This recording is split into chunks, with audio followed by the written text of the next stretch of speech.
तो जो 64th कारिका किए थे, जहां पर कि एब्सोल्यूट नॉलेज मिलता है, अ, उसके बारे में किसी का कोई प्रश्न अभी भी?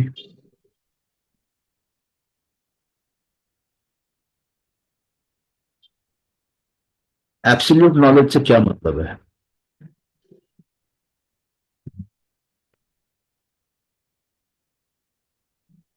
एब्सोल्यूट नॉलेज से ये मतलब है कि आपको वो 25 तत्व कंप्लीट क्लैरिटी के साथ, बिना किसी डाउट के, बिना किसी इग्नोरेंस के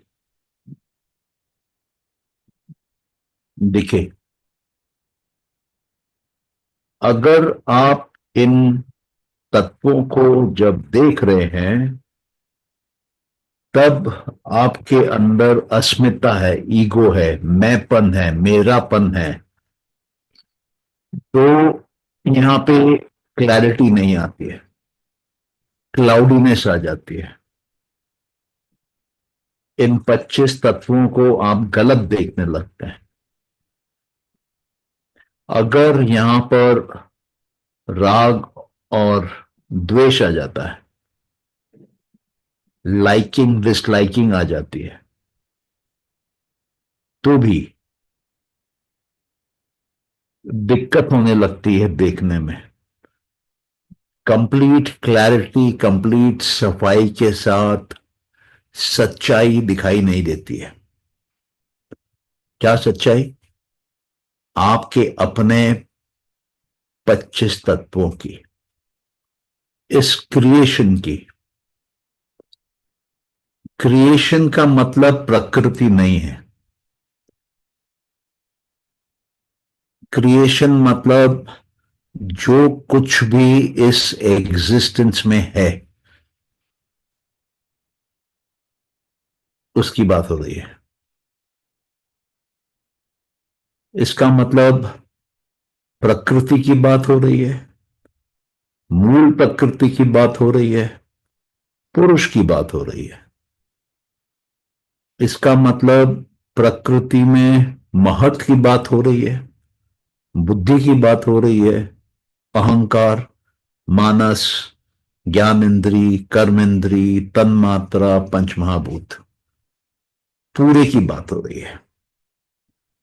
इसका मतलब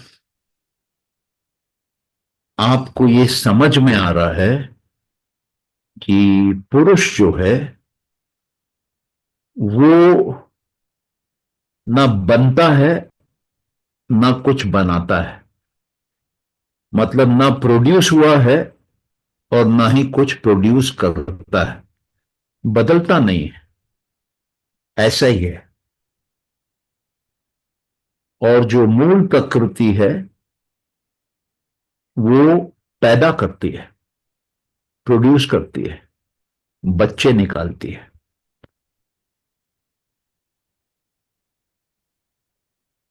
और 7 बच्चे उसके ऐसे हैं जो पैदा भी होते हैं, प्रोड्यूस भी होते हैं और प्रोडक्शन भी करते हैं।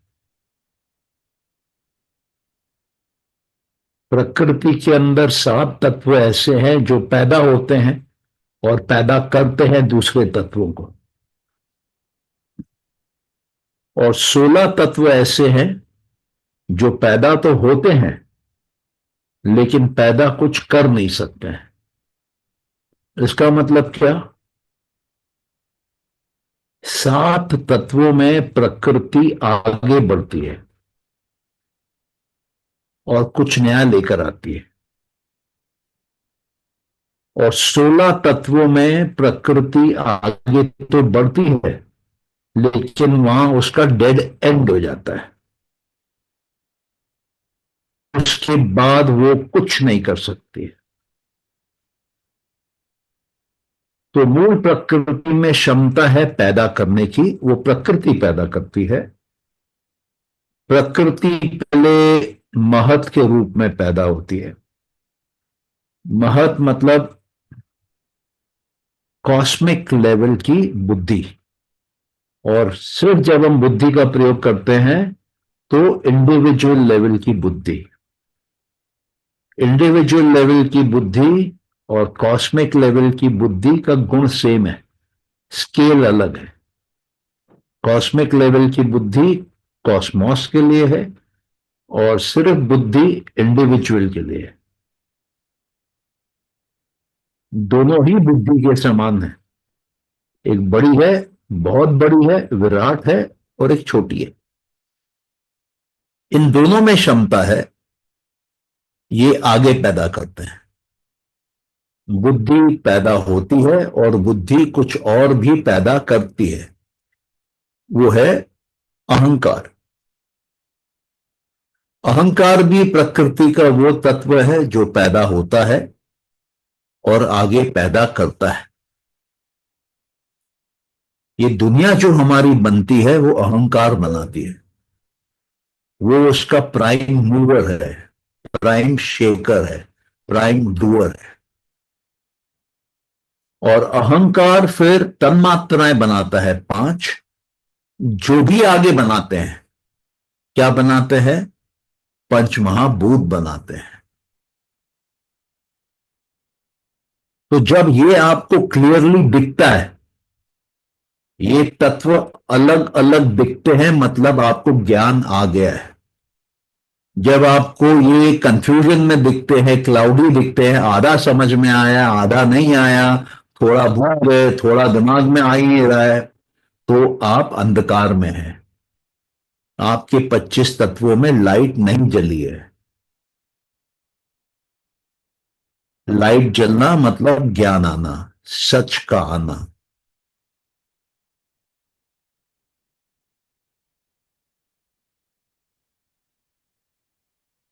जब आपको ये समझ में आएगा कि अहंकार दुनिया भी बनाता है और दुनिया को देखने का तरीका भी बनाता है, साधन भी बनाता है।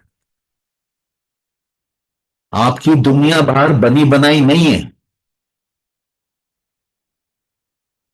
ये आपको भ्रम है, क्योंकि आपको स्कूल में वैसा पढ़ाया गया।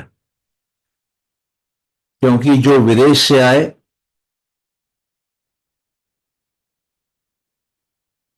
उनके यहां पर वो सिखाया गया उनको, तो उन्होंने आके हमको सिखाया। और हमने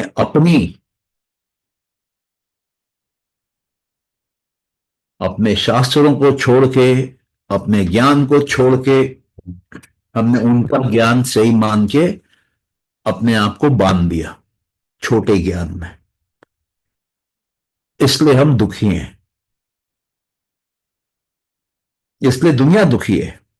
इसलिए रशिया यूक्रेन पे चढ़ी हुई है, ट्रम्प दुनिया पे चढ़ा हुआ है, इसराइल हमस पे चढ़ी हुई है, भारत पाकिस्तान पे, पाकिस्तान भारत पे, चाइना भारत पे, सब लगे हुए एक दूसरे के ऊपर। क्यों? क्योंकि सबको अज्ञानता है, सच्चाई नहीं मालूम। सच्चाई जानने के लिए ये 25 तत्व का समझना अनिवार्य है। और जब ये 25 तत्व आप पूरी तरीके से समझेंगे तो पूरे अंदर से अंधकार गायब हो जाएगा, कंप्लीटली गायब हो जाएगा। आप दुख देखेंगे ही नहीं, नजर ही नहीं आएगा। आपके जीवन में परफेक्शन आ जाएगा।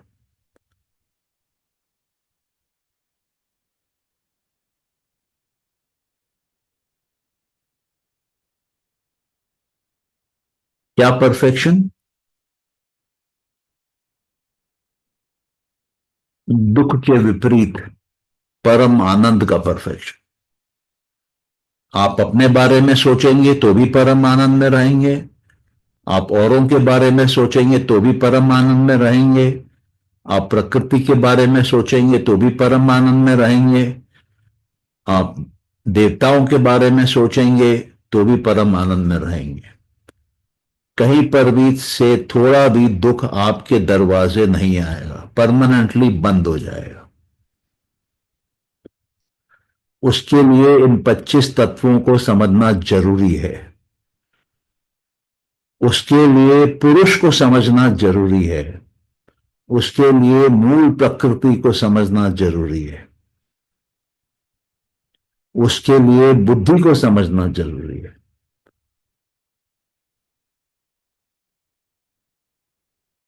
हमारे अंदर ही सब्जेक्ट पैदा होता है, देखने वाला। हमारे अंदर ही देखने वाली वस्तु पैदा होती है। हम दुनिया को बनाते हैं, फिर उसको देखते हैं। हम दुनिया को देखते हैं, इसलिए उसको बनाते हैं। और जब पुरुष मूल प्रकृति को देखता है, तब मूल प्रकृति में एक राजसिक मूवमेंट होता है, एक स्पीड से झटका लगता है उसको।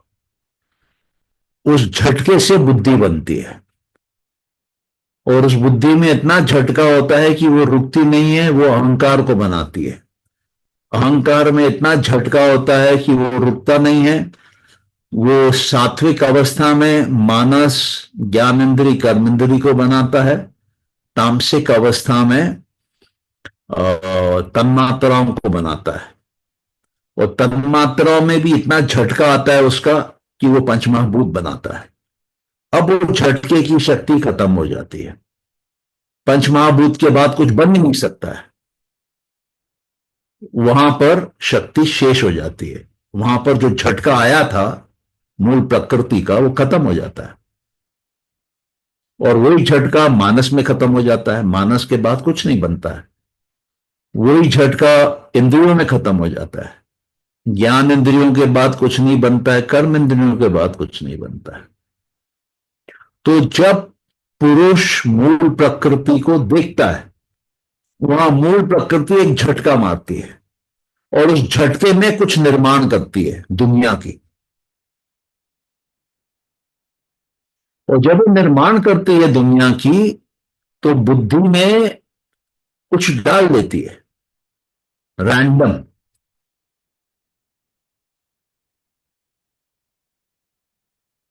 क्या डालती है? भाव डालती है। इंग्लिश में उसको बोलते हैं डिस्पोजिशंस डालती है। भाव कैसे होते हैं? आप समझ लीजिए संस्कारों के समान होते हैं, कर्मों के समान होते हैं, खुशबू के समान होता है। खुशबू के समान मतलब, मान लीजिए आपके हाथ में एक सूती कपड़ा है, उसमें आपने कुछ सुगंधित फूल रखे, 1 घंटे के लिए रखे। उसके बाद उस कपड़े को खोला, उन फूलों को बाहर निकाल दिया, लेकिन वो कपड़े में वो फूलों की खुशबू रह जाती है। उसी प्रकार जब मूल प्रकृति बुद्धि बनाती है, महत को बनाती है, तो कुछ खुशबू अपनी उसके अंदर छोड़ देती है। वो खुशबू रैंडम होती है। हर प्राणी के बुद्धि में अलग होती है। हर पुरुष के साथ जो प्रकृति जुड़ी हुई है, उसमें वो खुशबू अलग होती है। उस खुशबू को भाव बोलते हैं। 4 भाव पॉजिटिव है, 4 भाव नेगेटिव है। धर्म, ज्ञान, वैराग्य और आप बोल लीजिए ऐश्वर्य या सिद्धि या पावर। ये स्टार्टिंग में डाल दिए जाते हैं, और इसके विपरीत भी डाल दिए जाते हैं। अधर्म, अज्ञानता, राग, और आप बोल लीजिए अनैश्वर्य, कोई वीकनेस, कोई कमजोरी। अब ये जो भाव आ गए हैं जन्म पे, किसके जन्म पे? सृष्टि के जन्म पे, बुद्धि के जन्म पे। ये कारण बनते हैं आगे आपके जीवन को ले जाने के। ये कारण बनते हैं बुद्धि से अहंकार बनने का, अहंकार से तन्मात्राएं बनने का। अगर ये नहीं हो तो बुद्धि अहंकार बनाएगी नहीं, अहंकार तन्मात्राएं बनाएगी नहीं। तन्मात्राएं बनती है इसलिए आपकी दुनिया बनती है। किसके अनुसार? आपके जो धर्म है, आपके पास जो ज्ञान है, आपका जो वैराग्य है, आपकी जो शक्ति है। अगर आप में शक्ति बहुत ज्यादा होगी, आपकी दुनिया बाहर बहुत बड़ी बनेगी। धीरूभाई अंबानी जब पैदा हुए तब सृष्टि ने उनको ऐश्वर्य दिया, सिद्धि दी, शक्ति दी, इसलिए उनकी दुनिया बड़ी है। जिनका जीवन स्वर्ग के समान होता है उनमें धर्म ज्यादा होता है। जो धार्मिक हैं वो स्वर्ग का आनंद लेते हैं, लेकिन उसका यह मतलब नहीं है कि स्वर्ग में हमेशा रहते हैं, वापस भी आते हैं। जब वो धार्मिक अकाउंट खत्म हो जाता है वापस आते हैं। जिसमें ज्ञान है उसको दुख कम होता है, और जिसमें ज्ञान सीमा पार कर गया, विवेक एक सीमा पार कर गई, उसको मुक्ति मिल जाती है प्रकृति से। और जो वैराग्य में है, जो डिटैचमेंट में है, जो दुनिया से दूर है, उसमें रजस कम होता है। वो फंस सकता है प्रकृति में।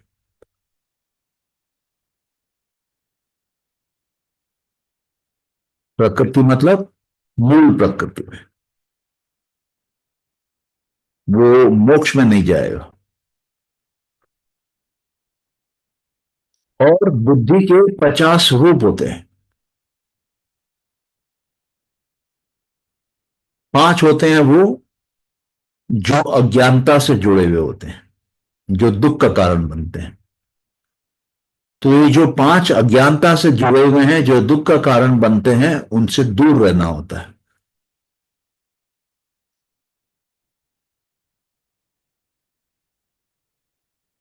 और बुद्धि में जन्म के समय यह संभव है कि इंद्रियों में गड़बड़ हो। 11 प्रकार की इंद्रियां हैं तो मैक्सिमम 11 प्रकार की इंद्रियों में गड़बड़ हो सकता है। 5 कर्म इंद्रियां, 5 ज्ञान इंद्रियां और एक मानस।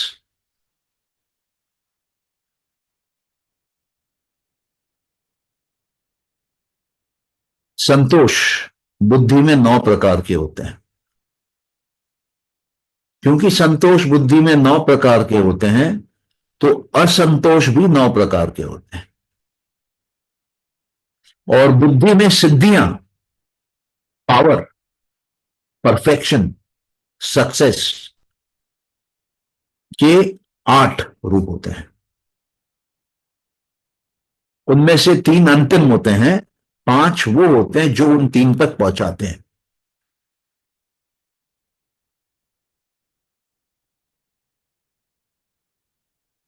तो अगर आपके अंदर ये सक्सेस के बोलिए रूप नहीं है, ये सिद्धियां नहीं है, तो ये भी आपको रोक देती है, ये भी डिसेबिलिटी है। तो डिसेबिलिटीज जो बुद्धि में संभव है वो 11 है इंद्रियों की, 9 है असंतोष की, और 8 है असिद्धियों के कारण, सिद्धियां ना होने के कारण, कमजोरियां होने के कारण। ये 28 हैं। आप सोचिए आपकी बुद्धि में 50 क्षमताएं हैं जिनमें से 28 डिसेबिलिटी है। जिसका मतलब लोगों में डिसेबिलिटी होती है जन्म से, 28 प्रकार की हो सकती है। और लोगों में 5 प्रकार की अज्ञानता के कारण दिक्कतें हो सकती हैं। अज्ञानता है, अस्मिता है, ईगो है, राग द्वेष है, और अभिनिवेश है, भय है, फियर है। कितने हो गए ये हो गए डिसेबिलिटी 28 और दुख के कारण 5, 28 5 33। अगर आप संतोषी हो गए, 9 प्रकार के संतोष हैं, अगर आप संतोषी हो गए तो वो आपको संतोष के ऊपर जाने से रोक देता है, वो बाधा बन जाता है, वो परम सीमा तक आपको नहीं जाने देता है, वो आपको 8 सिद्धियां हासिल नहीं करने देता है, अटका देता है। तो आपको अटकाने वाले कितने हो गए? 5 प्लस 28 प्लस 9, 33 प्लस 9 42। 50 आपके अंदर बुद्धि में मान के चलिए कि क्वालिटीज हैं, रूप हैं, गुण हैं। उनमें से 42 आपको अपोज करती हैं पीक में पहुंचने से। ये जो 8 हैं बाकी, जो आपको पीक तक पहुंचाती हैं, इनमें से 3 वो है जो पीक है और 5 वो है जो पीक तक पहुंचाती हैं। कैसे? अगर आप सांख्य का ज्ञान लेकर पैदा हुए हैं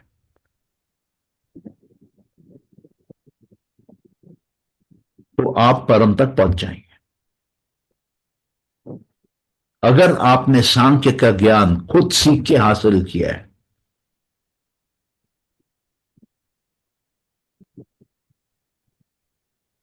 तो भी परम तक पहुंच जाएंगे।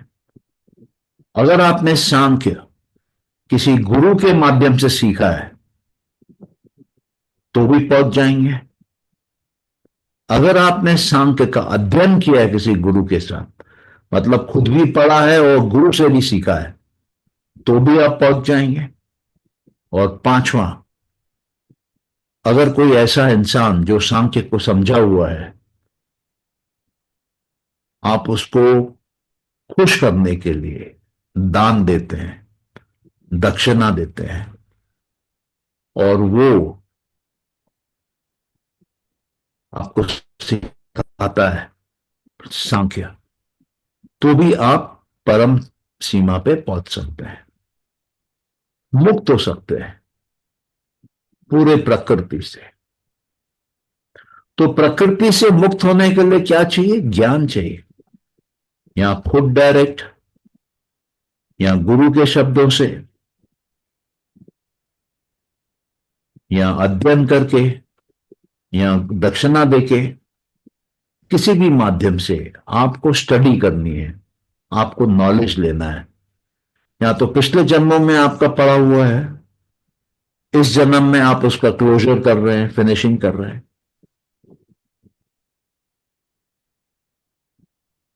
तो जब आपको ये 25 तत्वों का पूरा ज्ञान आ जाएगा, तब आपको समझ में आएगा कि आप ये कौन से तत्व हैं और कौन से तत्व आप नहीं हैं। अज्ञानता में आपको समझ में नहीं आता है। अज्ञानता में आपको सब धुंधला धुंधला दिखता है। अज्ञानता में तो कई बार समझ में भी नहीं आता है कि सच्चाई क्या है। सामने बैठ के कोई 100 बार समझा दे लेकिन खोपड़ी में घुसता ही नहीं।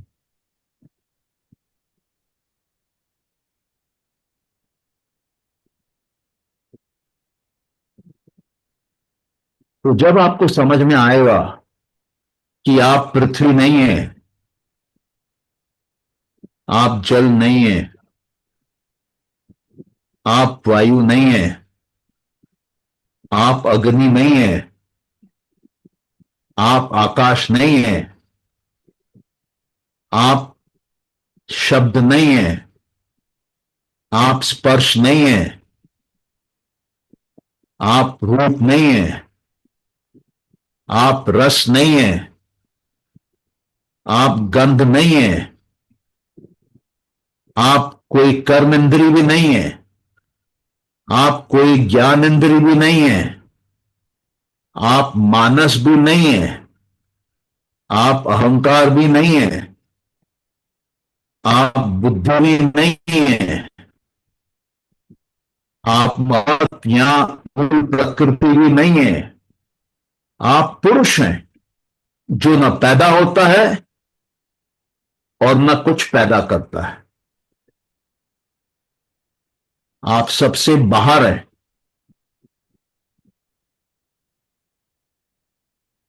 जब ये आएगा दिमाग में अपने आप, रियलाइजेशन के हिसाब से, इंजेक्शन के हिसाब से नहीं कि डाल दिया किसी ने, बोर्ड में लिख लिया, आपने पढ़ लिया, मेमोराइज कर लिया, एग्जाम पेपर में आंसर लिख लिया, वैसे नहीं।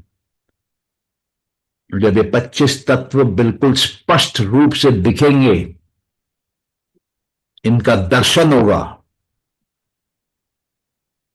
तब आपको इस पूरे सृष्टि का दर्शन होगा।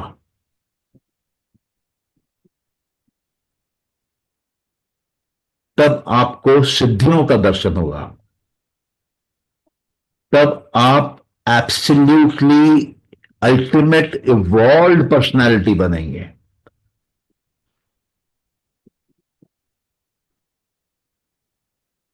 तो सांख्य आपको एब्सोल्यूट बनना सिखाता है,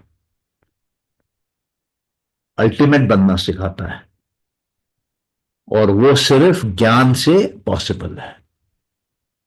जब आप डिस्टिंग्विश करने लगेंगे इन 25 तत्वों में, तब आपको विवेक आया। जब आप एक एटम से दूसरे एटम में फर्क करना सीखेंगे, तब आपको विवेक आया।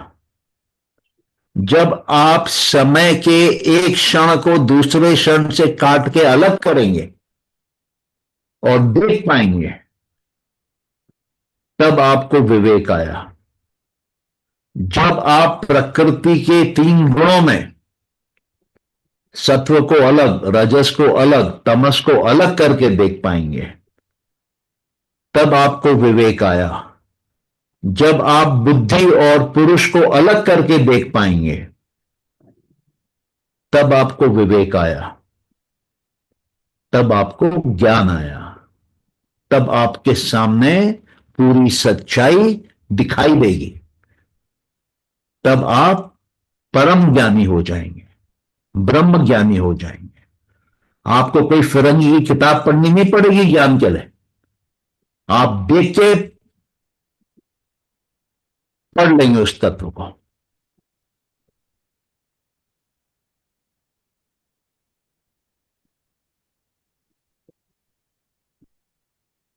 और इतना ज्ञान आता है कि प्रकृति के बाहर निकल जाते हैं।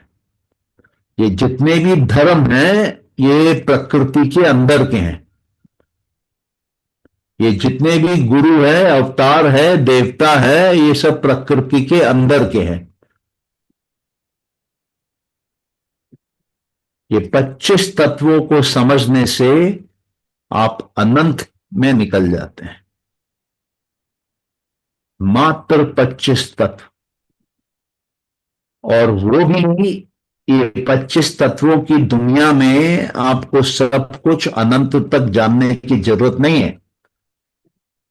अगर आपको सेव के बारे में सीखना है, तो ये जरूरी नहीं है कि आप अनंत सेव देखें। हो सकता है 2 सेव, 3 सेव, 10 सेव, 20 सेव देख के आपको समझ में आ जाए कि सेव किसको बोलते हैं। उसके बाद आपको समझने की जरूरत नहीं है, किसी को आपको समझाने की जरूरत नहीं है। ऐसा नहीं है कि अनंत का ज्ञान लेने के लिए अनंत समय तक सीखना पड़ता है, क्योंकि सांख्य ज्ञान का मार्ग है। इसमें आपको सीखना पड़ेगा, या खुद, या गुरु से, या अध्ययन करके, या दक्षिणा देके, किसी भी माध्यम से ये सीखना पड़ेगा। लेकिन क्या है, हमारे स्कूलों में, कॉलेजों में, यूनिवर्सिटियों में ये नहीं सिखाया जाता है। कि ये तत्व क्या है जिससे सृष्टि बनी है, उनको अलग अलग करके छांट के क्लियरली कैसा देखा जाए ताकि हमको कंप्लीट ज्ञान मिल जाए। हो सकता है 6 घंटे में, 6 महीने में, 6 साल में लोग कंप्लीट ज्ञान सीख जाएं। आज की जो अवस्था है वो 60 साल में नहीं सीख सकते।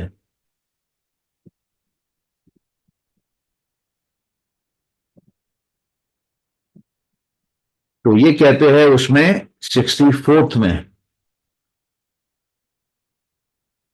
कि क्या ज्ञान है वो, क्या ट्रुथ है वो जो हमको पता चलता है। और वो ट्रुथ पता चलने के बाद जब प्रकृति जानती है, पुरुष तो जान नहीं सकता, पुरुष तो बदलता नहीं है, प्रकृति जानती है अपने बारे में संपूर्ण ज्ञान 25 तत्वों का, तब उसको आगे कुछ बनाने की जरूरत क्या है। जब ज्ञान मिल गया, मोक्ष मिल गया, तो उसके आगे जाने की जरूरत क्या है। तो प्रकृति वहीं अपने पूरे प्रोसेस को रोक लेती है। प्रकृति का काम क्या था, पुरुष को भोग कराना। वो भोग करा करा के क्या हो रहा था, ज्ञान बढ़ाया जा रहा था, क्योंकि ज्ञान आ गया है पूरा। तो ये जो धर्म है उसका रोल नहीं है अभी। धर्म था इसलिए अज्ञानता थी, थोड़ा ज्ञान था इसलिए अज्ञानता थी, वैराग्य था इसलिए अज्ञानता थी, ईश्वर ये ऐश्वर्य था इसलिए अज्ञानता थी। बट क्योंकि अभी ज्ञान कंप्लीट आ गया है, तो सृष्टि को आगे चलाने के कारण ही गायब हो गए। तो सृष्टि में अभी बुद्धि के अंदर भाव नहीं है, और क्योंकि भाव नहीं है सृष्टि रुक जाती है, क्योंकि सृष्टि रुक जाती है पुरुष मुक्त हो जाता है।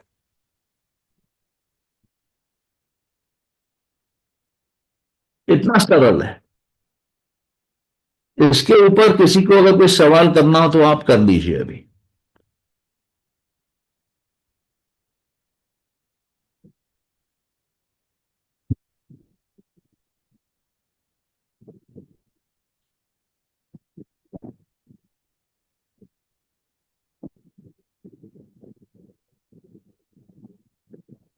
किसी को अगर नहीं समझ में आया कोई भी चीज तो पूछ लीजिए।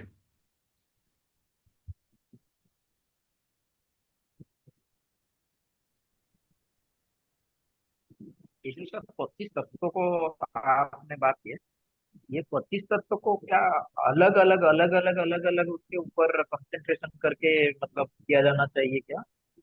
जो आप हाँ, बोलिए 25 तत्व का। 25 तत्व अलग है, और आपको इनको अलग समझना है। और जो सांख्य में डिस्क्रिप्शन है इन 25 तत्वों की, वो डिस्क्रिप्शन को दिमाग में रखते हुए समझना है, तब टोटल पिक्चर आती है।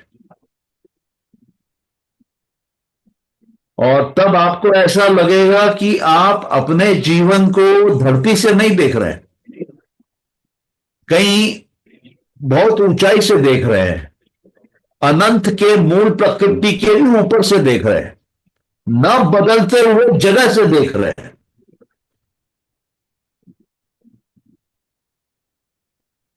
और जब उस स्थिति पे आप पहुंचते हैं और देखते हैं, आपको कंप्लीट क्लैरिटी के साथ सब कुछ दिखेगा। आपको टोटल जीवन अपना बिल्कुल क्लियर दिखेगा। आपको समझ में आएगा कि आपके जीवन में क्या होने वाला है, क्योंकि आप ही बनाने वाले हैं।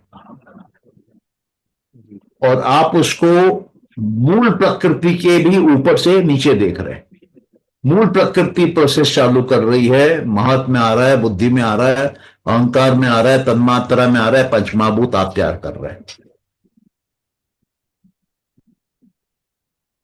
और अगर आपसे चूक होती है ऊपर से नीचे धरती पे उस पॉइंट पे लैंड करने पे जहां पर कि आपको वो सीन क्रिएट करना है, तो आपके पास में नेविगेशन का कंट्रोल है। क्या कंट्रोल है? आपकी आंखें देख रही हैं, आपके हाथ पैर है, थोड़ा आगे पीछे कर लीजिए। मान लीजिए एक आदमी पैराशूट से लैंड कर रहा है, उसको एक सर्कल में लैंड करना है। वो सर्कल में लैंड नहीं कर रहा है, उसको समझ में आ रहा है, वो 5 मीटर बाहर लैंड कर रहा है। तो अपने पैराशूट के कंट्रोल्स को थोड़ा खींच के वो अपने आप को ला सकता है उस सर्कल के अंदर। तो वो जो पैराशूट के कंट्रोल्स हैं वो आपके कर्म इंद्रियां हैं, और जो उसको पिक कर रही है कि वो पैराशूट के सर्कल के बाहर जा रहा है, वो आपकी ज्ञान इंद्रियां हैं।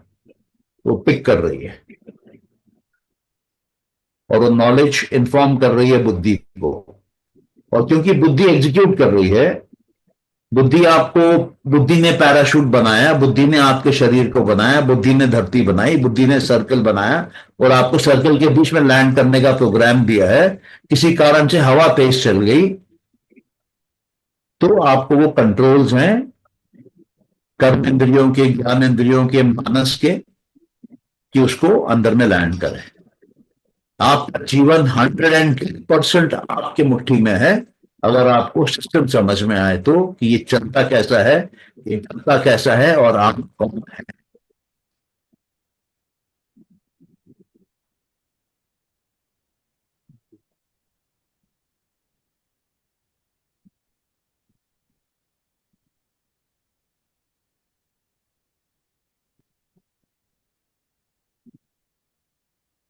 तो ये जो 25 तत्वों को अलग अलग समझने के बाद में फिर कंबाइन करके फिर उसको मतलब देखने की जो दृष्टि आ जाती है, तो ही हम मतलब पूरा का पूरा सिस्टम समझ में आ जाता जब आप 25 तत्वों को समझेंगे तभी उनको क्लियरली देख पाएंगे ना। अगर आपका समझने में अधूरापन है तो आपको क्लियर दिखेगा नहीं।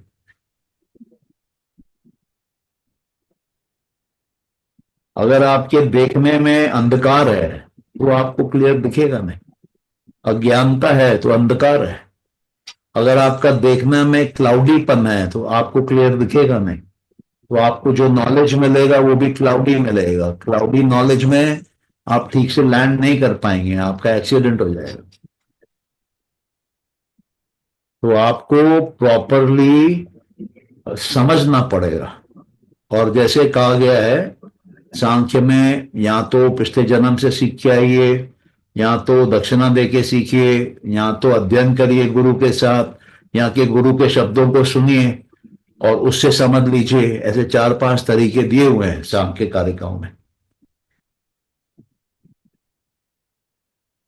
है। ये करते टाइम जब हम ओम का मेडिटेशन करते हैं, मतलब ये भी सांख्य का ये चालू है, उसके साथ ओम साथ जब हम मेडिटेशन ओम, सांख्य का हिस्सा नहीं है, ओम नहीं वही मेडिटेशन बोलता योग हूँ, का है। तो उसका उसका इफेक्ट उसके ऊपर क्या रहेगा, या उसका इफेक्ट अलग है, इसका इफेक्ट अलग है, या ये वो हेल्पफुल रहेगा इसके लिए? देखिए ऐसा है कि यही हम, मतलब हिंदुओं की प्रॉब्लम है। आप बाइबल भी पढ़िए और कुरान भी पढ़िए, फिर आपका क्या होगा रिलीजियस बिलीफ, बताइए मेरे को।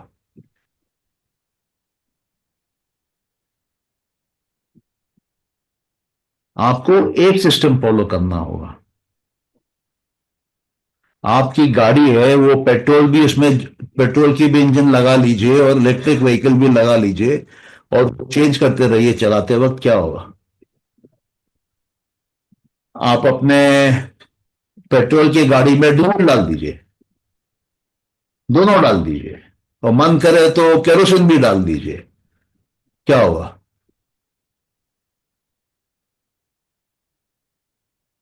जो चीज जिसके लिए डिजाइंड है उसके हिसाब से चलाइए ना आप। आप अगर एक्सपेरिमेंट करके कोई सिस्टम बना रहे हैं तो आप अपना ग्रंथ लिखिए। आपको भी योगी माना जाएगा, ऋषि माना जाएगा, लेकिन उसके कुछ नियम कानून आपको पालन करने पड़ेंगे। उसका जो बेसिक नॉलेज है वो वेद पे आधारित होना चाहिए। अगर आपको हिंदू सिस्टम से करना है, और अगर वो वेद पे आधारित नहीं है, कोई बात नहीं, आप अपना लॉजिक से अपना सिस्टम पैदा करिए। जैसे चारवाक है, चारवाक पूरा अपने लॉजिक से आया है। आपको उससे भी हटके करना है, कर सकते हैं। गौतम बुद्ध ने पूरा अपना सिस्टम बनाया, वो भी सिस्टम है। अब आप बुद्धिज्म, हिंदुज्म, सिखिज्म सबकी खिचड़ी पका लेंगे तो आपको दिक्कत हो जाएगी। या तो जैनिज्म फॉलो कर लीजिए। अब नानक ने अपना सिस्टम बनाया, तो नानक के जिन लोगों ने फॉलो किया उनके लिए वर्क करता है।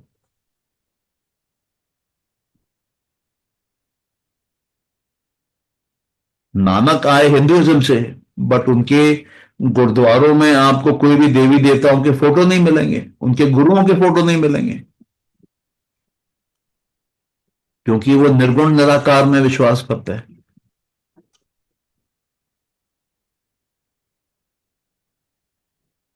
उनके यहाँ आपको एक ही ग्रंथ मिलेगा। और उनके यहाँ जब अरदास बोली जाती है, प्रेयर की जाती है, उसमें अनाउंसमेंट होती है। जो ज्ञानी प्रेयर पढ़ता है वो बोलता है, सभी सिकंद को हुक्म है कि गुरु मानियो ग्रंथ। आपको गुरु सिर्फ गुरु ग्रंथ से आपको मानना है, किसी जीवित इंसान को भी नहीं मानना है।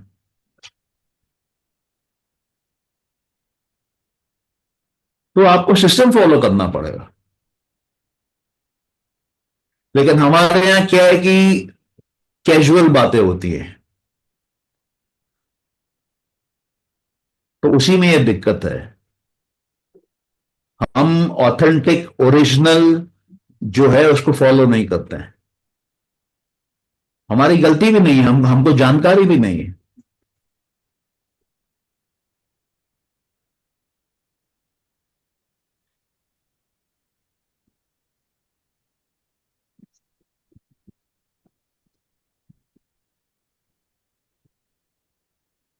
तो भारत में कई दर्शन शास्त्र हैं। दर्शन शास्त्र मतलब आपको कंप्लीटली दिखा देते हैं क्रिएशन। आपने जीवन में क्रिएशन पूरा देख लिया इस शरीर में, एक जगह बैठे, और क्या चाहिए आपको? इससे अल्टीमेट क्या हो सकता है?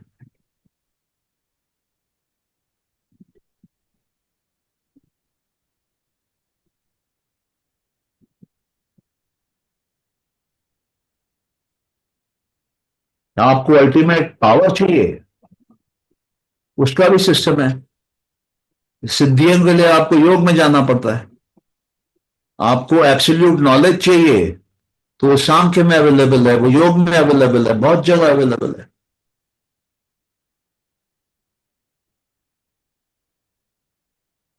यहां तो बात होती है ब्रह्म ऋषियों की, जो ब्रह्मांडों का निर्माण करते थे।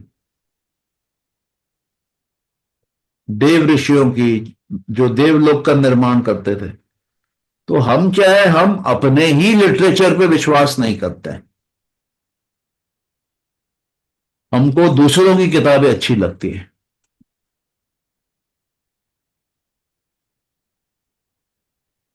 25 तत्व है, 25। मेरे ख्याल से केमिस्ट्री के पीरियोडिक टेबल में शायद 110 120 होंगे एलिमेंट्स के नाम।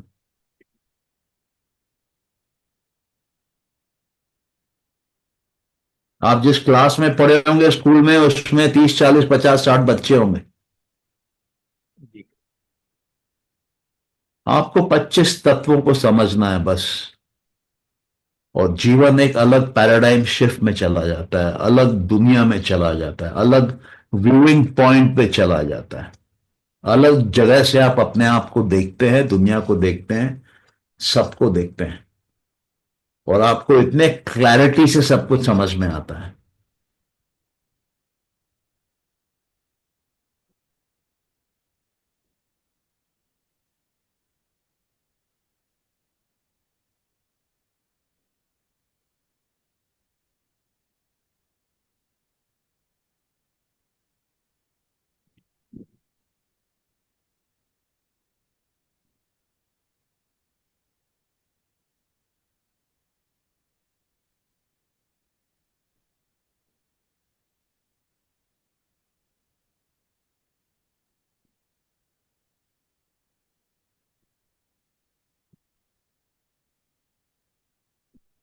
कुछ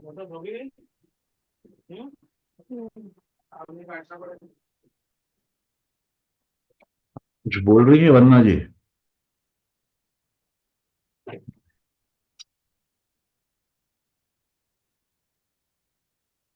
क्लियर है।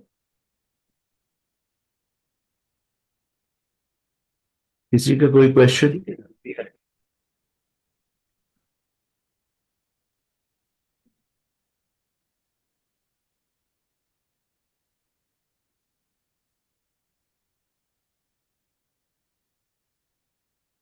अगर किसी का कोई क्वेश्चन नहीं है तो बंद करें।